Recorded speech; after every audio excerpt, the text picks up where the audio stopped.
សុំរងភូមិថ្កល់ខ្ញុំយល់កាលណារំភត់ចិន្តាប្រាថ្នាចង់បានស្រមើស្រមៃឃើញតែកលយានធ្វើមិនដេចនឹងបានប្រានមកគៀកកាយដងស្ទឹងសំកែបំពីដួងចិត្តប្រាប់ថាវមិត្តអត់បែកនតាយរងចាំរូបបងអត់លួងពេលឡើយស្ទឹងសង្កែពិតឬយ៉ាងតឈរនៅស្ងៀមធ្វើឲ្យអ្នកមិនព្រមស្ដីប្រាប់ពីចិន្តាពុទ្ធទេសំដីថាស្រីមេត្តាដូចទឹកស្ទឹងថាស្នេហារូបខ្ញុំភូមិថ្កល់ឲ្យក្លិនហាក់មិនរសាយ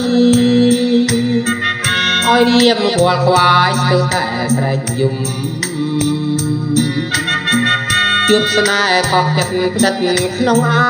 រម្មណ៍ต้องហើយហៅខ្ញុំអត់លួងពេលឡើយ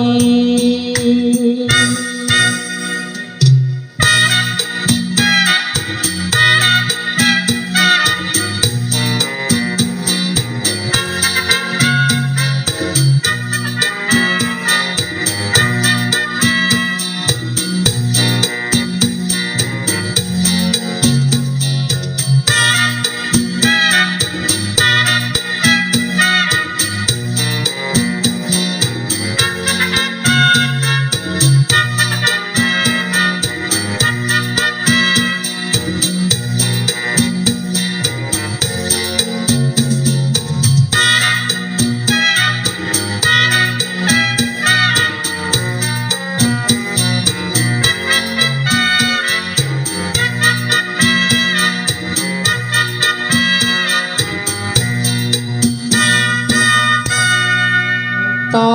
ឈរនៅស្ងៀមធ្វើឲ្យអ្នកមិនព្រមស្ដីប្រាប់ពីចិន្តាពុទ្ធទេសំដីថាស្រីមេត្តាដូចទឹកស្ទឹងថាស្នេហារូបខ្ញុំភូមិថ្កល់ឲ្យក្លិនហាក់មិនរសាយឲ្យរៀមខ្វល់ខ្វាយស្ទើរតែស្រែកយំជួបស្នេហ៍ខកចិត្តផ្ដិតក្នុងអារម្មណ៍ต้องហើយហៅខ្ញុំអត់លួងពេលឡើយ